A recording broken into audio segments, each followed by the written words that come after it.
they gave me a 50-50 chance of making it through surgery.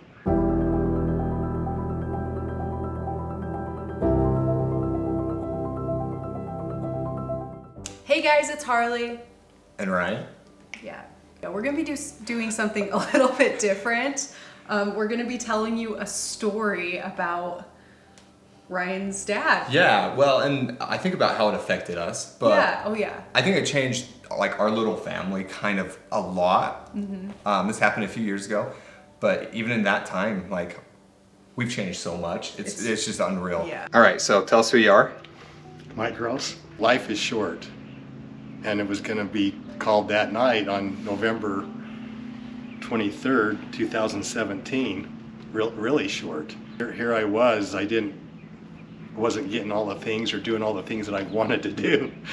So here I'd been, working and saving money, and then it was going to be all for naught if I didn't make it through that night. Yeah, so this actually happened Thanksgiving night, right? Or was it the next day? No, it was Thanksgiving night. Thanksgiving night, and we're with family. I was working at Dillard's at the time. We went to my family's Thanksgiving later that night. Yeah.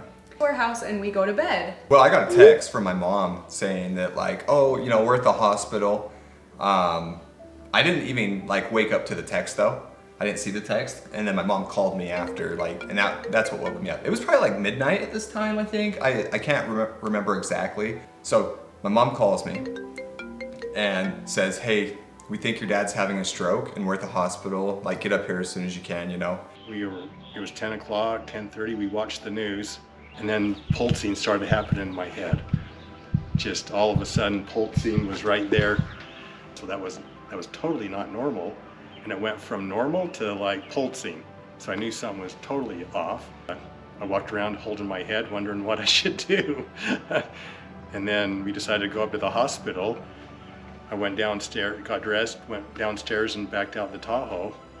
And luckily I got into the passenger seat and waited for Heidi to get dressed and come down, and we drove up to the hospital. And by the time we were halfway to the hospital, I couldn't move my right leg, and the pulsing was still occurring, and got to the hospital and couldn't even walk in. Mom had to get a wheelchair to roll in on. So luckily Jeff Hershey was the emergency room physician at the time. So we went way back. Hershey's, we're in our extended neighborhood, our ward, and so he was aware of me, and they thought I was having a stroke or something. But then they kind of came up with, let's do a CT scan, and because it doesn't add up for a stroke. And that's when they realized the dissection had occurred.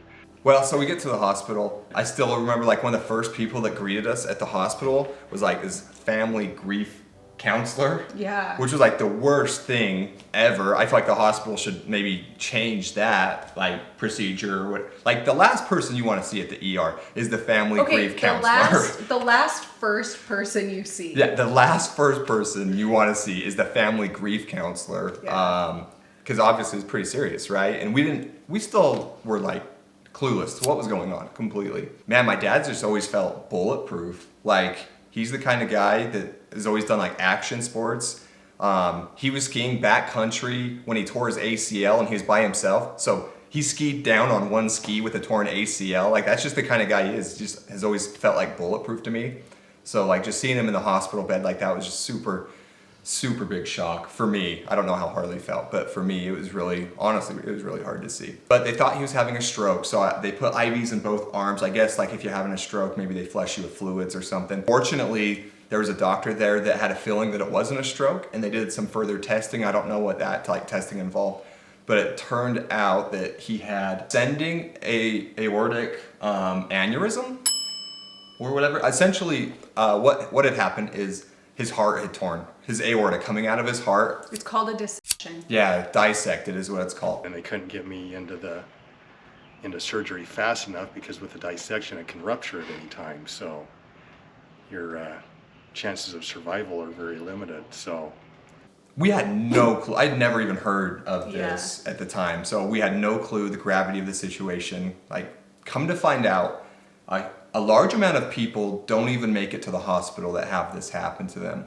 And once you get to the hospital, it's a very small chance, as serious as his was, it's a very small chance of having a successful surgery. So like here we are in the middle of the night on Thanksgiving. It might have been past Thanksgiving at that point, I don't know. But they called in this specialist surgeon. I mean, they called in all these doctors in the middle of the night on Thanksgiving, and they had to do emergency surgery on him, right? And they told us that he has a 50-50 chance of making it out, honestly. I've put a lot of money on red and black and lost before. So you know what I'm gonna do? On the screen, I'm gonna put a roulette wheel right somewhere here. Everyone pick a color. Ready? Go. And it's spinning. And boom, that's your color. That's how I felt. Like in that moment, that's literally how I felt. Like 50-50 was like the absolute worst odds they could have given, right? It was, Not the absolute worst, but up there. it was pretty up there. Well, so they have to take him immediately back to surgery. Oh yeah. Right. Oh, you're doing it? Yeah, this is the whole point of the video. Like the funniest moment of my life happened like on the worst night of our lives. So they have to take him back for immediate surgery, right? They have to do open heart surgery, cut him open his chest. They have to like, they're telling us how they have to like cool his brain down and that he's gonna be on bypass for like, I can't remember, it was hours. I think they said 8 or 9 hours. Yeah, I think the surgery ended up being 9 hours, but it was for an extended time. I can't remember what they told us there. But I mean, like we were at this moment where we weren't sure if we were ever gonna see, my dad again. And so like, obviously there's a lot of emotions and thoughts like attached to this moment. Like what do you say to someone or what do you do in that moment? Do you remember the last thing I said to you before they wheeled you into surgery? I don't. Tell me what it was, or remind me what it was. I might remember it. That was a lot going on that. The thing that was going through my head was I had 2 things I could tell my dad, okay? I can't believe. Okay. So the first thing I could tell my dad, which I feel like is the go-to for most people, for everyone, but is to tell him, I love you, right? Like, and me and my dad, like I think, we care for each other very much, but we're not like the huggy type. They're very close, like very close. Yeah, I'm really close with my dad, but we're not like the huggy type, and we're not like the I love you dad type. Emotional type. So I could tell him I love him, or the thing that was really on my mind that has been on my conscience for a long time. When I was in high school, I drove a 3000 GT, okay? And it took premium gas. It was expensive gas. Sometimes my mom would like give me their card, and I'd go down to the gas station and fuel up, like if I was doing something or whatever and I needed gas. Well, like, so I caught on, so eventually I started just taking my mom's card without asking. I actually took the wrong card. They had like a credit card for like travel and vacations. That's like all they used it for. And so I take this credit card, and I thought that was the card that they used. But I take this credit card and I go fill up my car like 4 or 5 times at this gas station that's by our house. And I didn't tell my parents about it. Well, my dad looks on this account that they never check, and there's like all these fees and like unpaid, because they didn't pay on it because they didn't know that there's any money on it. And then they got like notifications that, there was a balance on their account. And he thought someone had stolen their identity. Identity theft is not a joke, Jim. Millions of families suffer every year. Or stolen their card and was committing fraud. Man, he was furious, as I think anyone would be. He was furious. Like, he was like calling the credit card company, who, by the way, ended up refunding him. So I got like a couple $100s of free gas. But, are you sure you want to say that on the internet? Well, whatever. If they come after us for it now, I'll pay the couple $100. He gets his money back, but he tries to call the gas station and like have them look at the cameras to see, who it was like getting gas on their card, so like they could catch him, right?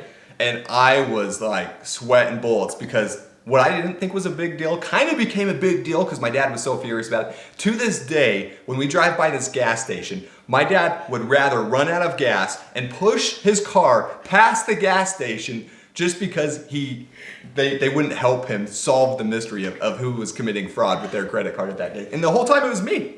It was me. So my dad's laying on his deathbed, and I have 2 options. I can tell him I love him, or I can say, Dad, remember credit card fraud at the gas station. That actually was me. And this was what was going through my mind. Literally right before, I may never see my dad again. This was what was going through my mind was, I need to tell him about that I was the one that committed fraud with their credit card and I stole gas. So they're wheeling my dad away and I look at him and I say, I'm not saying this is the case, but this literally feels like my recollection of my life feels like this might be the case. That this might be the first time like I came out and just said, I love you, Dad. Do you remember what you said back to me? I don't. I love you, Dad. My dad looks back at me and he says, don't say that, I'm gonna be just fine. Like you're acting like I'm gonna die. You said, why are you saying that? I'm gonna be back. Oh. Or something like that. Like, don't say that. Oh, okay. I don't know exactly. Oh. I can't remember exactly what the words you said were, but that's how I remember it. You said, don't say that. Yeah. Like the first and only time I really clearly ever remember saying that to you. Oh, that's So I guess I made the wrong choice. I don't know. But I think you made the right choice. I've since told my dad that I love him. That moment changed how we view our family. Like I don't even think we didn't really want kids at that time or for a long time. But if there was like one single moment that changed like how we felt about having children in the future, it might have been that was when it was like, wow, life ends at some point for everyone. And I definitely wanted my dad to be a part of my kids' lives. You might be wondering why we're filming this separate from my dad. I did an interview with my dad and I told Harley I'm too afraid to tell my dad that story. So eventually to his face. To his face. So he's gonna watch this video and find out for the first time in that was probably 10 or 15 years ago, when I first had my license. He's gonna find out that I was the one that used their credit card, and who knows, maybe he can go to that gas station Ryan, and get gas again. You need to get his reaction. I'll have my mom film his reaction. Yeah. I'm nervous. I'm not even gonna lie. I'm really nervous. I feel nervous for you. My dad ends up having 9-hour surgery. Mm-hmm. The surgery ends up being successful. How wild is that? Like they can just call up this heart surgeon on Thanksgiving night and he can just come in and fix super life-threatening, super high stakes. I can't think just like that. There's very few career fields that are so life and death like that. And literally, man, what a rock star to just come pull that off, Yeah. And we were on the lucky side of it. So that time, we picked the right color on the roulette table, I guess. But it was a long road to recovery. Regardless, even though my dad survived the initial break, they had to go back and do some repairs and make sure he still has to go in and get it checked regularly. But yeah, so, long road to recovery. He's doing much better now. He's, working. All he does, it seems like his works. But that's why I did the interview with him is since, this happened, I think it changed his perspective on life. And he's done things that he's been wanting to do for a long time. He went out and bought, his dream Corvette. Him and my mom moved to their dream house to hopefully if he ever retires, which I don't think he will, but if he ever does, they have their dream house and he's enjoying life, the way I think everyone should, just keeping in mind that there's an end eventually. So I'm trying to change how I live my life and directly because of that experience, right? So all I could do is look back and think life was very, very short. Up until that time, you think life is quite some time, and then after, that is how short life really is, and I think at any time, at the end of our lives, we're going to look back and think how fast, how short it really is. So that's kind of how that day went, and then luckily 9 hours of surgery, I came out of that. The next morning, I couldn't believe it when I woke up, actually. I was actually shocked. I hope you guys like this story. Let us know, is this something that you guys have gone through or do you know anyone that's gone through it? It's probably about it, right? Yeah, I think. Yeah. Well, thanks for watching. If you enjoyed this video at all, just hit the like button. It helps spread our content so that we can keep making more videos on this channel. Leave a comment below. We read all the comments on this channel. We try to respond to as many of them as we can. Happy birthday, America, if you're out there. If you're out there. And thanks for watching. Thanks for watching.